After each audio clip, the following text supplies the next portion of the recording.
Hi and welcome to Car Tantra. Toyota is one of the largest car makers out there. This is the brand that has given us game-changing hybrid vehicles, indestructible SUVs, and even makes sports cars under its luxury division, Lexus.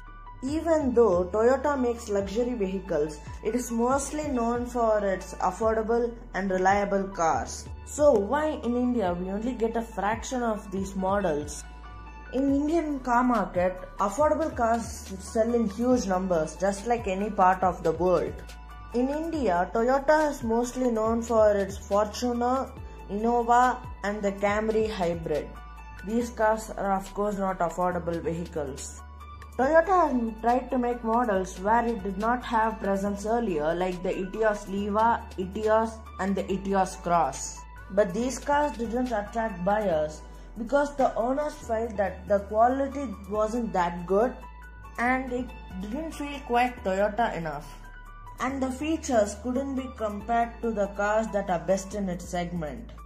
Mostly the Etios was popular in the taxi car market. This did a lot to drive away the private car buyers. It was like adding oil to an already burning fire. As a last try in 2016, Toyota launched the Etios Platinum. This car was launched so that it will appeal to private car owners. But when a car is labelled as a taxi vehicle, it's hard to let go of that name. Hence it was a fail. In 2016, the Etios range was discontinued.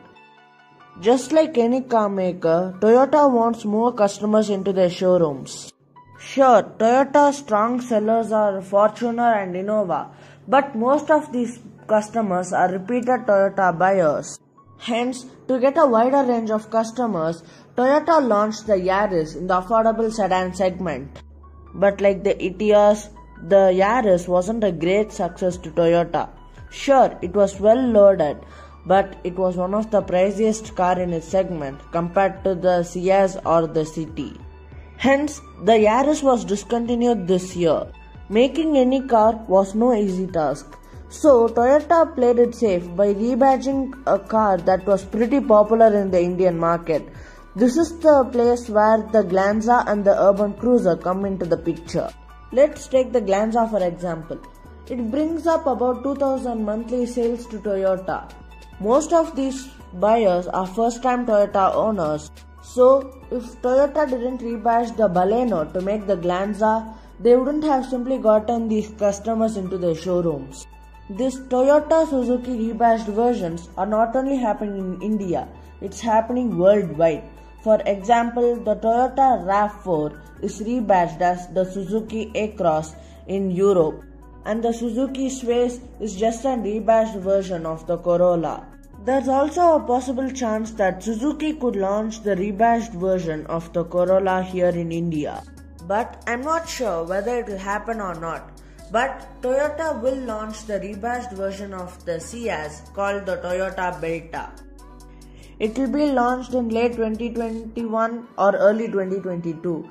It is like a replacement for the Yaris. We all know that Toyota is a global leader in hybridization. Hence, there is a possible chance that Toyota may supply the powertrain to the new Swift hybrid.